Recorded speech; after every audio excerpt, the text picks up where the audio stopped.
What's up, guys, and welcome back to Beyond the Void Horror Podcast. My name is Alex, and today we're going to be doing Glenn Danzig's directorial debut of his comic book movie called Verotika. And, yeah.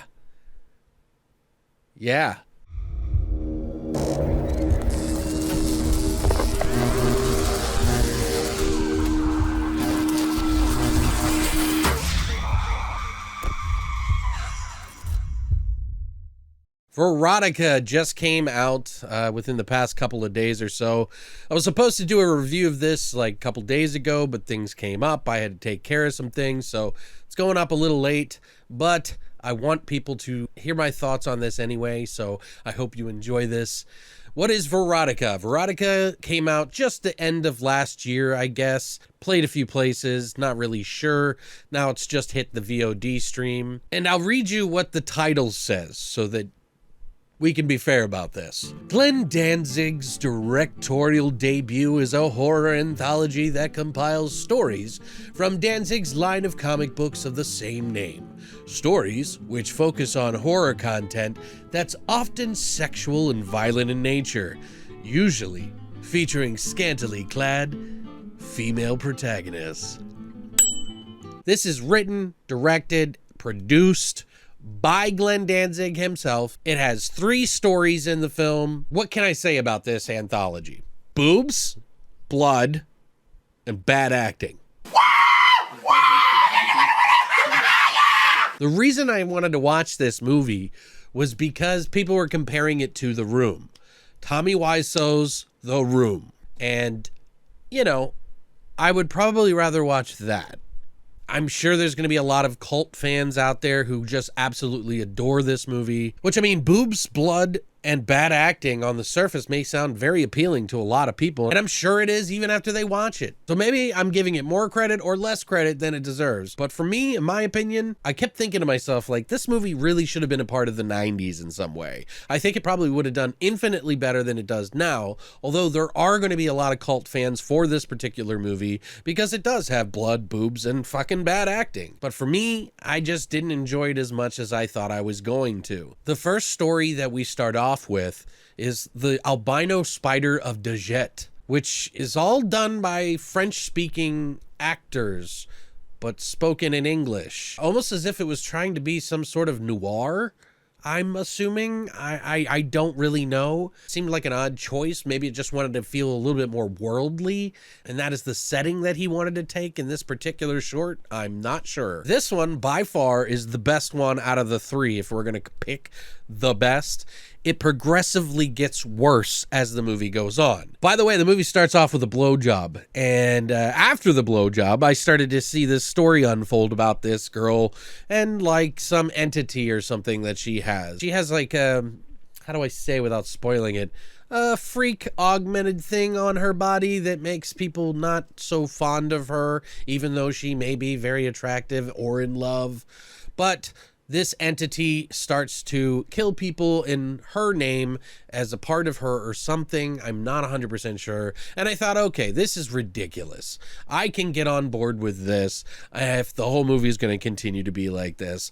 Like, it's not great, but it's at least somewhat entertaining. Then it just gets worse. 1, because it's definitely not afraid to push that sex button. 2, it's obviously, very obviously, a Glenn Danzig male fantasy film. Not that I have an issue with sex work or fantasies for that matter, to each their own. I don't give a fuck about that shit. Fuck a horse in your imagination if you want. But I can't help feel a little weird about how they chose to use it in this film. What was the purpose? Like, are we just doing this as a porno movie? Because the acting in this film feels like it's ready to fuck at any given moment. Like those short stories that you see in the beginning of a porno where people start fucking like crazy. Don't do it. No, that's not good. No, don't do it. No. No. No. I'm a virgin. Maybe it's a pterodactyl. Maybe it's a weird chick with tit eyes. Whatever you may be into. That's cool, but it never goes to the porno land. Look, Danzig, where's my fucking money shot? Where's my money shot? Where's the fucking money shot? So, not that I was looking for that, but I figured I would get more of a story here. And the first segment is the only one that provided even a modicum of a story. The second one, Change of Face, is about a woman who rips off people's faces. Literally, that's the story. No context, no nothing, just Leatherface woman in a strip club. Voila! This is where things got a little bit weird, the phrase in this anthology, because typically, when you do an anthology, you want to have a banger in the front and a banger on the end. 2 end caps to put this anthology together. Nope. It's a sliding scale from decent to terrible. Change of Face even has a really beautiful shot that has nice lighting and everything. Like, I'm pretty sure they spent most of the day making that shot. And, there are some really good shots and lighting in this film. So it's not as terrible as I thought it was going to be. Apparently had about $1 million budget, but the story in the second one really drags, and it doesn't really kind of wrap up the story and anything other than, hey, she ripped off faces. That's pretty neat. And the third one, which is called Verotika, Contessa of Blood, doesn't have a story. It's basically about a woman who bathes in blood. And that is about as far as it goes. So the first one being kind of interesting. Second one, showing its flaws, not having an ending, not really having a story, kind of splitting the interest. And then the third one completely abolishes any storyline whatsoever that might be interesting and just uses a woman who bathes herself in blood to become younger. And that's about it. There's a lot of blood and gore in that in particular. Is the gore that great? Not really. I mean, it's really hard to not spoil this movie because there really isn't much to talk about. Sure, there's going to be tons of people who just love this movie for some reason, and that's cool, to each their own. I mean, I have no problem with people liking it whatsoever. There are redeeming things in this film that I thought were going to be infinitely worse than what I got. I think it's interesting in the sense that there is gore and stuff, so that makes it better to me in some regard. Is it a so bad it's good movie that you can watch and just laugh? Maybe the first segment, but the rest...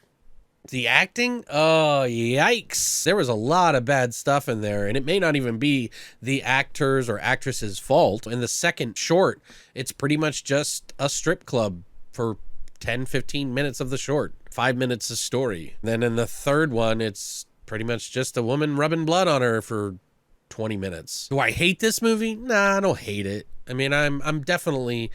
disappointed with what I saw. If you like boobs and blood, I mean, it might not be so bad, right? It just felt like it just got worse and worse, and my attention span just went further and further away. It's almost like it wanted to be art house sort of style movie, but there was no story. The pacing's bad. The editing is terrible. Here's an example. There's a creature in the movie, and he goes running at the screen, but there's like 2 seconds before he runs. It's supposed to be this action scene, and you don't just wait for the actor. You cut right as it's running. It didn't do that, and I thought that was really weird, but it also kind of added to the charm in that first segment. So I was like, I kind of laughed, and it made me enjoy it a little bit more. But all in all, I honestly think that I would have to give this movie like a 2. And that's being nice, I think. There are some cool things in it. Is it something that I will rewatch? No. And it almost seemed like they kind of knew that it was bad, because if you go to IMDb, it says comedy horror, which I'm thinking to myself, okay, because it wasn't really that funny. Not really. But anyway, guys, have you seen it? Do you like it? Am I being too harsh on it? Everybody has their own sort of opinions. I was rooting for it. I wanted it to be good. I was hoping it would be that excellent bouquet of so bad it's good that we overuse every fucking day. But was it? No. Mileage may vary. If you're interested, you're going to watch it anyway, because like I did, I needed to see it for myself. But other than that, guys, thank you so much for coming by. And as always, long live the void.